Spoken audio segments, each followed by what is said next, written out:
सर्वगसम का सबसे पहले हम जानेंगे कि अच्छा ये इसी चैप्टर इसी क्लास से शुरू हो रहा है, ये क्लियर रखिएगा। 7वां क्लास से सर्वगसम का कांसेप्ट क्या हो रहा है, शुरू हो रहा है। 9th में भरपूर पढ़ना है और इसमें आपको बस एक कांसेप्ट चाहिए कि इसका बेसिक चीज क्या है, कि सर्वगसम होता क्या है, इसके बारे में।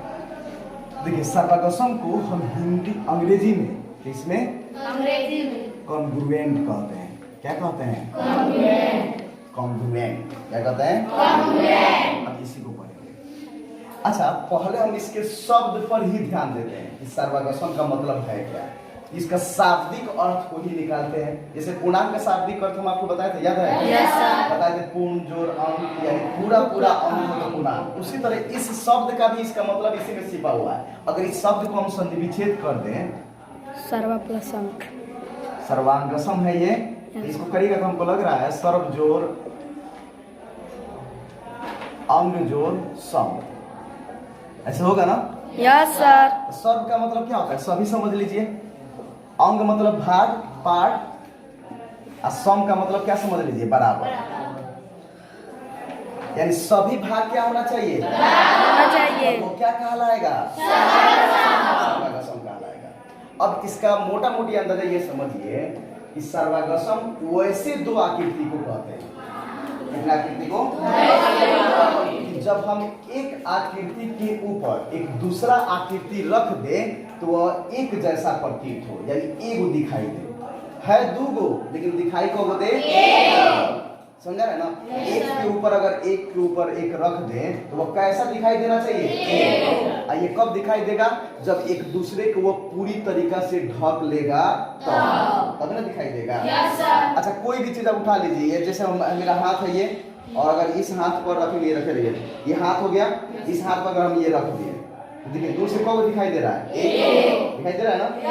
कहीं भी भागा हुआ चाहे निकला हुआ दिखाई दे रहा है? वो दिखाई नहीं दे रहा क्योंकि इसने पूरा इसको क्या कर दिया, ढक लिया है। जब एक वस्तु एक दूसरे वस्तु को पूरी तरीका से क्या कर दे, तो हम कहेंगे कि वो दोनों वस्तु एक दूसरे के सर्वगसम है। वो दोनों वस्तु एक दूसरे के क्या है, सर्वगसम। इससे क्या नतीजा निकाला, आप देख रहे हैं ना कि जब एक वस्तु दूसरे को ढक दे, ये सबसे पहले तो एक जैसा दिखाई देना चाहिए। कैसा होना चाहिए, एक जैसा दिखाई। और उसका लंबाई चौड़ाई और मोटाई भी, लंबाई चौड़ाई भी क्या होना चाहिए, बराबर।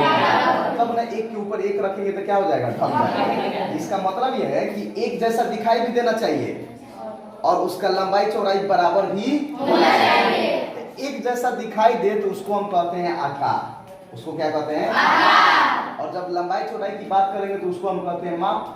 उसको क्या कहते हैं, माप। इसका मतलब ये हुआ कि दो वस्तु सर्वगसम होंगे कब, जब उनका आकार और माप बराबर हो जाए। जब उनका आकार और माप क्या हो जाए, बराबर हो जाए। इसका मतलब ये हुआ कि जब दो वस्तु एक जैसा दिखाई दे और एक ही माप के हो तो वो दोनों एक दूसरे के सर्वगसम होते हैं। सर्वगसम का मतलब समझ आया? सर्वगसम का सीधा मतलब यही है कि अगर एक के ऊपर एक रख दे तो वह एक दूसरे को पूरी तरीका से क्या कर दे, तो उसको हम कहते हैं सर्वगसम। और इसके रिश्ता को जब एक से दो वस्तु एक दूसरे को ढक दे, दो वस्तु एक दूसरे को ढक दे, तो उनके बीच में जो संबंध हो गया एक दूसरे को ढकने को, तो उसको हम कह देते हैं सर्वगसमता। क्या कह देते हैं, सर्वगसमता। गसमता। जब एक दूसरे को ढक दे तो वो संबंध क्या कहलाता है, सर्वगसमता।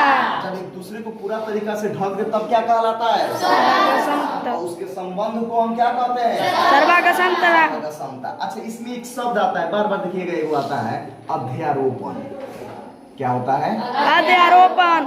अध्यारोपण। अब ये क्या होता है, देखिए अध्यारोपण। तो देखिए अध्यारोपण का मतलब होता है कि जब हम एक वस्तु को किसी वस्तु के ऊपर रखते हैं तो ये और उसको ढक देता है, तो ये ऊपर रखने का जो प्रक्रिया है ना, एक के ऊपर एक को रख देना, इसी को हम अध्यारोपण कहते हैं। क्या कहते हैं, अध्यारोपण। जब वस्तु का अध्यारोपण करें और वह एक दूसरे को पूरा तरीका से ढक ले तो वह सर्वगसम कहता है, और उस संबंध को हम सर्वगसमता कहते हैं। उस संबंध को क्या कहते हैं, सर्वगसमता। तो आपके दिमाग में ये होना चाहिए ना कि जब कोई भी दो वस्तु कब एक दूसरे को ढकेगा तो सबसे पहले तो वो एक जैसा दिखाई देना चाहिए। एक जैसा क्या होना चाहिए, दिखाई देना चाहिए। और उसका माप बराबर होना चाहिए। माप क्या होना चाहिए? बराबर होना चाहिए। जब हम उसके ऊपर रखेंगे तो एक दूसरे को क्या कर देगा? ढक देगा। एक जैसा दिखाई देने का मतलब क्या है? आकार। एक जैसा दिखाई देने का मतलब है और उसका माप हो गया। तो अगर किसी भी दो वस्तु में ये दोनों चीज अगर बराबर हो जाए, कौन दोनों चीज? आकार और माप, तो वह दोनों आकृति सर्वागसम आकृति। तो अगर कोई भी आदमी आपको इस तरह सर्वागसम का परिभाषा पूछेगा तो आपको इस भाषा में इस तरह बोलेंगे, ऐसे नॉर्मल भाषा में कि सर दो आकृति सर्वागसम होंगी, कब होंगी? तो जब उनके आकार और माप बराबर हो जाए तो वो दोनों आकृति क्या हो जाएंगी? सर्वागसम। फिर भी अगर करें आप इसको एक्सप्लेन कीजिए, लगेगा कि ये रटा हुआ बात हो गया, तो आप एक्सप्लेन कैसे करेंगे? तो कहेंगे कि सर जब हम एक वस्तु को एक दूसरे वस्तु को उसी के ऊपर रख देंगे, आप देखेंगे कि वो उसको पूरा तरीका से ढक दिया। क्या कर दिया? पूरा तरीका से ढक दिया। एगो दिखाई दे रहा है, था दो गो लेकिन दिखाई को दे रहा है। तब हम कह देंगे कि वो दोनों वस्तु एक दूसरे के क्या है? सर्वागसम। सर्वागसम है। फिर अगर नहीं समझ में आ रहा है और समझाओ, और सर्वागसम का मतलब समझाओ, तब हम कहेंगे सर जब दो वस्तु का सभी भाग आपस में क्या हो जाए तो वो सर्वागसम आकृति। तो आपके बेसिक नॉर्मल में यही आपको जानना है कि सर्वागसम का मतलब होता है कि एक दूसरे को पूरी तरीका से क्या कर देना? ढक देना। तो पूरा तरीका से कब ढकेगा? तो एक जैसा दिखाई देगा और उसका माप बराबर होगा। तो एक जैसा दिखाई देने का मतलब आकार, एक जैसा दिखाई देने का मतलब और उसको ढक देगा किस आधार पर? तो माप। तो जब ये आकार और माप दो वस्तु का बराबर हो जाए तो उसको हम कहते हैं वो सर्वागसम आकृति। तो क्लियर है? सर्वागसम होने के लिए क्या होना चाहिए कि आकार और माप बराबर होना चाहिए। आकार और आकार का मतलब एक जैसा दिखाई देने वाला, अब माप का मतलब उसकी लंबाई चौड़ाई जो भी है उसकी बराबर। तो आकार और माप बराबर हो तो उसको हम कौन आकृति कहेंगे? सर्वागसम। अच्छा कितना कहेगा कि सर खाली उसका लंबाई चौड़ाई बराबर है, आकार बराबर नहीं है तो सर्वागसम नहीं होगा? नहीं होगा। जैसे मान लीजिए कि हई एगो आकृति देख लीजिए यहाँ पर, एक हम ये बना दिए, ठीक है। अब मान लीजिए हम कह दिए कि सभी का परिमाप इसका परिमाप दोनों का बराबर है, ठीक है। तो जब दोनों, लेकिन ये एक जैसा दिखाई दे रहा है? नहीं सर।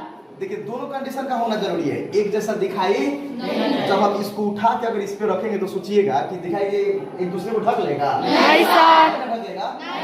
इसलिए कह रहे हैं कि एक जैसा दिखाई देना जरूरी है। जैसन ई है वैसन ने फोटो एक और रहना चाहिए। तो एक जैसा वस्तु दिखाई देना जरूरी है, समझा रहे ना? तो पहले तो हम आपको सर्वागसम की कंसेप्ट बना रहे हैं, लेकिन इसमें सबसे इंपॉर्टेंट चीज जो बच्चे आजकल इग्नोर कर देते हैं, उनको समझ में नहीं आता। सर्वागसम पढ़ लेते हैं, अब मेन बात को छोड़ देते हैं। संगत, संगत की भूमिका सर्वागसम में बहुत ही इंपॉर्टेंट है, समझा रहे ना? संगता आपकी पहचान नहीं कर पाएंगे तो आपको सर्वागसम का कंसेप्ट जल्दी नहीं, वो हम लोग अगले क्लास में पढ़ेंगे। आज हम सिर्फ इतना ही पढ़ेंगे कि सर्वागसम होता क्या है।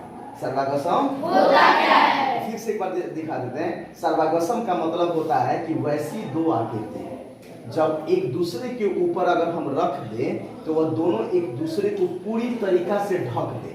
दोनों एक दूसरे को पूरी तरीका से ढक दे तो वह दोनों आकृति सर्वागसम आकृति। वैसे दो वस्तुएं जो एक दूसरे को पूरी तरीका से क्या कर दे? ढक दे। तो दोनों आकृति क्या कहलाएगी? सर्वागसम आकृति का। अच्छा, एक दूसरे के ऊपर रखने की प्रक्रिया को हम क्या कहते हैं? अध्यारोपण। क्या कहते हैं? अध्यारोपण। और उन दोनों के बीच में जो संबंध होता है उस संबंध को क्या कहते हैं? सर्वागसमता। जब दोनों एक दूसरे को ढक दे तब क्या कहेंगे? सर्वागसम। हम लोग तीन बात इसमें जाने, पहले जाने सर्वागसम, तो फिर जाने सर्वागसमता, तो फिर जाने अध्यारोपण, एक चौथा बात भी जाने आकार और माप। ये चार बात इसमें हम लोग जाने। कौ बात? पहला बात सर्वागसम। तो सर्वागसम क्या होगा? तो जिसके सभी भाग आपस में क्या हो जाए? इसके शाब्दिक अर्थ यानी इसके शब्द से जो अर्थ निकाले हैं उसको, उसका मतलब ये हो गया। लेकिन अगर मेन बात पर आए तो हम उसको कहेंगे कि अगर हम एक वस्तु के ऊपर दूसरा का वस्तु रख दें, एक वस्तु के ऊपर अगर वह दोनों एक दूसरे को पूरी तरीका से क्या कर दे तो वो दोनों आकृति कौन आकृति कहलाती है? होती है। और एक दूसरे को पूरी तरीका से ढकने के लिए उसको दो कंडीशन को पूरा करना पड़ेगा। कौन कौन कंडीशन? आकार और आकार का मतलब होता है एक जैसा दिखाई देने वाला, और माप का मतलब होता है उसकी लंबाई, जो भी उसकी लंबाई चौड़ाई मापेंगे। तो ये दोनों जिसका बराबर होगा उसी दोनों आकृति को हम कहेंगे सर्वागसम। ठीक है, हो गया। और उनके बीच में सर्वागसम जब हो गए तो उनके बीच में जिस संबंध की वजह से वो सर्वागसम हुए हैं उस संबंध को हम क्या कहते हैं? सर्वागसमता। जब हम एक वस्तु के ऊपर दूसरा वस्तु रखेंगे तो उसको क्या कहेंगे? अध्यारोपण। अध्यारोपण। क्लियर है? Yes sir. समझ रहा है ना? Yes sir. अब हम किसी से पूछेंगे बुला कर तो बता दोगे? Yes sir. क्वेश्चन है सर्वागसमता। चलिए देखते हैं, फिर से एक बार समझते हैं, पूछ ले सर्वागसमता क्या होता है।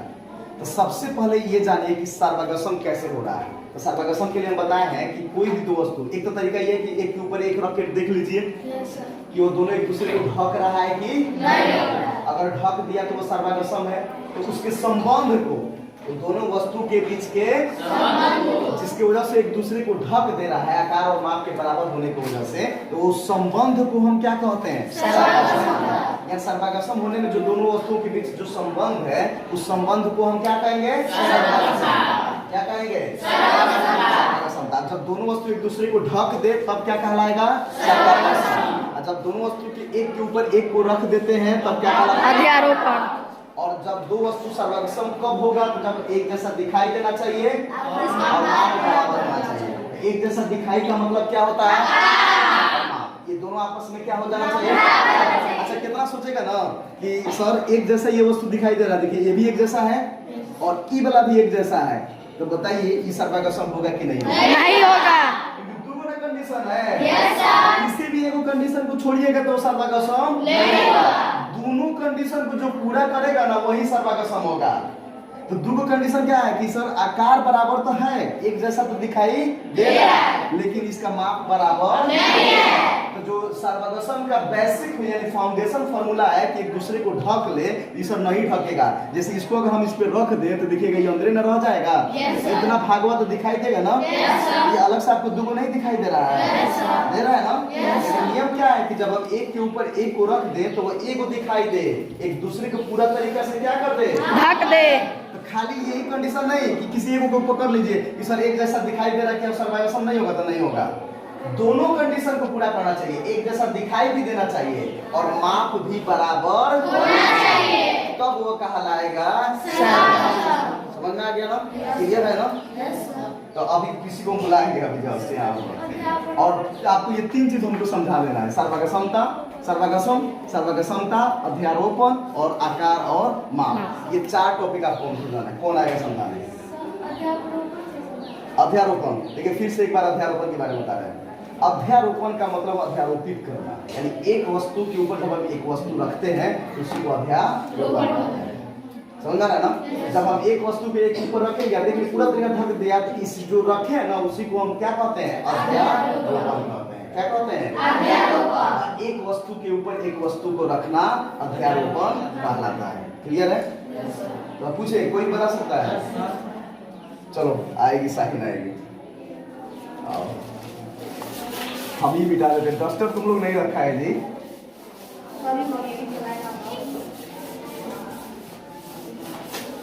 चलिए हमको आप तीन टॉपिक समझा कर दिखाइएगा। समझ रहे हैं ना? पहला टॉपिक आप हमको ये दिखाइए कि सर्वागसम का मतलब एकदम आप अंदाज से अपने समझ से आप जो समझिए वही ईमानदारी से, कोई जरूरी नहीं है कि आप बेस्ट दीजिए चाहे कुछ दीजिए, उससे हमको कोई मतलब नहीं। आप जो समझिए एकदम जो भाषा में आप समझिए उस भाषा में हमको समझाइए। सर्वागसमता,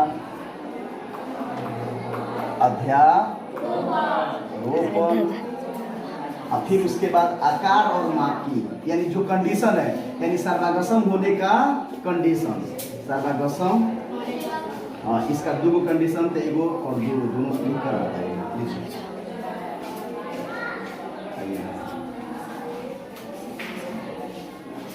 सर्वागसम, सर्वागसम नाम से ही है, पर इसका शब्दार्थिक अर्थ क्या होता है? तो सर्वागसम का शब्दार्थिक अर्थ होता है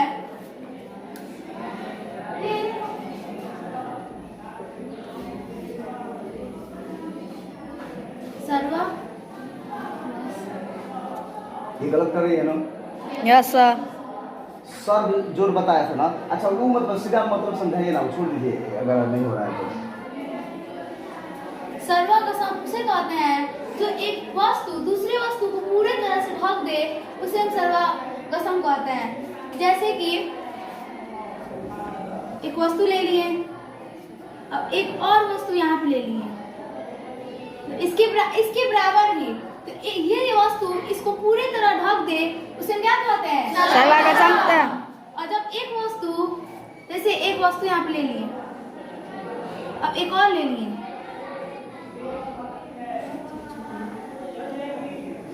ये एक दूसरे को ढक पाएगा? नहीं। क्यों नहीं? क्योंकि ये एक दूसरे को एक समान नहीं है। ये दोनों आकृति बराबर है? नहीं है, क्योंकि ये दोनों एक बराबर नहीं, इसलिए सर्वगसम क्या होगा? नहीं होगा। सर्वगसम उसे कहते हैं जो एक वस्तु दूसरी वस्तु को ढक दे, वो एक दूसरी वस्तु को ढक दे, उसे क्या कहते हैं? सर्वगसम। सर्वगसम समझ में आया? अब आ रही थी सर्वगसमता। सर्वगसमता उसे कहते हैं, यहाँ पे छूट गया है ना? सर्वगसमता उसे कहते हैं जो एक वस्तु दूसरी वस्तु को ढके, उसके बीच में जो संबंध बनता है उसे क्या कहते हैं? सर्वगसमता। जैसे कि एक वस्तु है, वो एक वस्तु फिर से ढक दे रही है, उसके बीच की जो संबंध है उसे क्या कहते हैं? सर्वगसमता समझ में आ गया? हाँ। अब आ रही है अध्यारोपण। तो अध्यारोपण उसे कहते हैं जो एक वस्तु को दूसरे वस्तु को ढक दे, उसकी आकृति को क्या कहते हैं? अध्यापन। उस आकृति को नहीं कहते हैं। जैसे हम एक के ऊपर अगर एक को रखेंगे ना, रखने की प्रक्रिया जो होता है ना, वो क्या कहलाता है? अध्यारोपण। एक के ऊपर एक रखने की प्रक्रिया क्या कहलाता है? अच्छा, सर्वगसमता के दोनों में की शर्त बताइए कि क्या होना चाहिए? सर्वगसम के होने की दो प्रक्रिया, एक होना चाहिए आकार, माप। आकार और माप दोनों बराबर होगा तभी क्या होगा? जैसे ये हो गया और ये हो गया, ये दोनों का आकार क्या है? बराबर है। अच्छा, आकार का मतलब क्या है? आकार क्या मतलब? ये पूरा ये आकार है, जैसे चित्र मतलब ना एक आकार बनाना है उसका। अच्छा, हम क्या बोले आकार का मतलब? एक जैसा होना चाहिए, बराबर दिखाई देना चाहिए। आकार का मतलब है, आकार का मतलब क्या होता है? जो एक जैसा दिखाई देना। तो एक जैसे ये दोनों दिखाई दे रहा है, हाँ, तो ये आकार तो बराबर है। और माप, तो माप भी क्या होना चाहिए? बराबर होना चाहिए। तो क्या कहलाएगा? सर्वगसम। आकार और अब हम माप। कुछ एग्जांपल पूछेंगे, आपको बताना है। दो सर्वगसम बताइए। पीपल का पत्ता है और उस पीपल के पत्ता को बीच में से निकल जाता है, देखिएगा। Yes sir. तो बीच में से आधा हो जाता है ना? यस तो सर। बताइए, दोनों जब आधा निकल गया तो वो दोनों सर्वगसम होगा कि नहीं होगा? होगा सर। होगा। Yes sir. क्यों होगा? क्यों? वो आधा लग पड़ जाएगा तो एक ही आकार का रहेगा सर। अच्छा, एक और चीज देख लीजिए। अगर एक मान लीजिए एक रोटी है, एक रोटी ले लिए, ठीक है, इस रोटी के बीच से हम काट दें, आधा रोटी को एकदम बराबर आधा कर दे, तो क्या वो दोनों सर्वगसम होगा? Yes sir. क्यों होगा? दोनों को काट के जब एक के ऊपर एक रखेंगे तो पूरा तरीका से क्या कर देगा? ढक देगा। क्या हो जाएगा? सर्वगसम। रोटिया को एक के ऊपर एक को रखना ही अध्यारोपण है, और ढक दिया तो सर्वगसम है, और ढकने में जो संबंध बना वो हमारा सर्वगसमता है। समझा रहा है ना? Yes sir. अब चलिए एक और चीज देते हैं हम आपको। अब हम आपको दे दें, जैसे देखिए कुछ आकृति मान लेते हैं ऐसा है कि जैसे यहाँ पर चौड़ा है, यहाँ पर क्या है, और यहाँ पर ऐसे है, ये ऐसे है, ऐसे हम बना देंगे। रुकिए, एक फोटो बनाते हैं, जैसे इधर और ये, ठीक है, और ये ऐसे ऐसे बना दिए। अच्छा, इसको अगर हमको दो आधा करके तब सर्वगसम बनाना है, तो बताइए अगर यहाँ से दो आधा काट देते हैं यस सर, तो नहीं होगा। सर्वगसम होगा? नहीं सर। नहीं होगा ना? नहीं सर। लेकिन इसका आकार दूसरा हो गया और उसका आकार दूसरा हो गया। जो दूसरा तरीका से दिखाई दे रहा है, ये दूसरा। अच्छा, मान लीजिए इसी क्वेश्चन को हम बीच से ऐसे काट दें, तब हो जाएगा सर। जब रखेंगे तो एक दूसरे को क्या कर देगा? हो जाए, ढक देगा। हो जाएगा ना? Yes sir. तो ये चीज आप पढ़े हैं पहले, याद है आपको? Yes sir. सममित वाला सिमेट्री जो हम लोग पढ़े थे, अंग्रेजी का अल्फाबेट निकाले थे कि सममित अक्ष और सममित रेखा पढ़े थे ना? सममिति, अरे सममिति। तो उसी कंसेप्ट से आ रहा है सर्वगसम। समझ लो, उसमें भी हम लोग को ऐसा काटते थे कि वो पूरा पूरा क्या कर देता था, भाग देता था। तो यहाँ तो हम एक ही वस्तु को काट के ना दिखा रहे हैं। इसमें क्या करेगा, दो गो अलग अलग आपको दे देगा, अब तब कहेगा कि वो सर्वगसम है कि नहीं है। समझा ना। तो सर्वगसम का कंसेप्ट क्लियर है सबको? कोई भी बता सकता है? चलो बैठो, मिन्नी आओ, तुम बताओ हमको, सिर्फ इतना बताओ सर्वगसम का ये दोनों का शब्द के बारे में। सर्वगसम होने के लिए हमें पहला चीज आकार होना चाहिए। आकार मतलब एक जैसा दिखे, और दूसरा चीज माप होना चाहिए, मतलब उसका लंबाई चौड़ाई जो है वो बराबर होना चाहिए। तो उस दोनों होने के जो दोनों होगा उसे उससे उससे सर्वगसम होगा। ठीक है, बैठिए, राजा जाओ, तुम हमको सर्वगसम क्या होता है ये बताओ। सबसे पहले देखा जाता है हम लोग इस सर्वगसम होता क्या है, हम बता सकते हैं सर? हम बताइए, हो गया, उतने में बताइए ना। सबसे पहले इसका शाब्दिक अर्थ हम लोग जान लेते हैं, ठीक है? इसका ऐसे बोलिए साहब। इसका शाब्दिक अर्थ होता है जैसे सर्व प्लस अंग प्लस उसके बाद सम। तो सर्व मतलब होता है सभी, और अंग मतलब होता है भाग, और सम मतलब होता है बराबर। तो अगर सभी भाग बराबर हो तो उसी को हम क्या कहते हैं? सर्वगसम। और सर्वगसम में होने के लिए दो चीज हमको जरूरी है। पहला है आकार, आकार निश्चित यानी आकार एक जैसा होना चाहिए, और दूसरा का माप, माप अगर बराबर हो, लंबाई चौड़ाई जो भी दे अगर वो दोनों बराबर हो, आकार निश्चित हो यानी वो एक जैसा हो, उसी को हम कहते हैं सर्वगसम। समझ में आया? ठीक है, जाइए।